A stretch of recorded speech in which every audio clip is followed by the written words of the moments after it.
is lungdar veng run pastor bel zaipol te hi an zahin nunga a music hi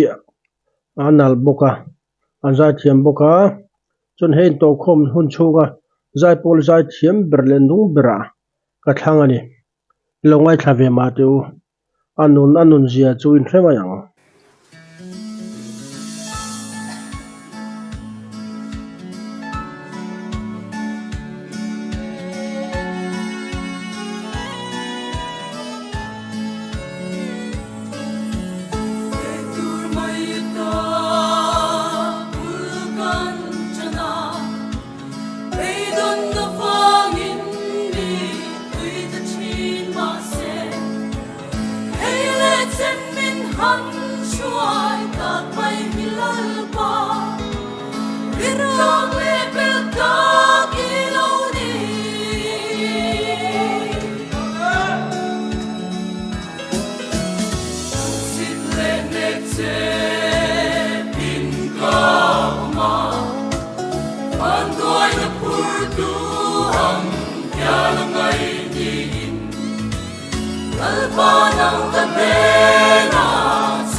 Be rin sing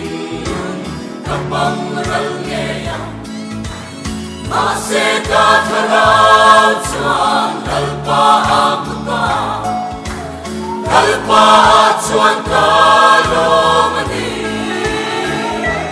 Rehi ani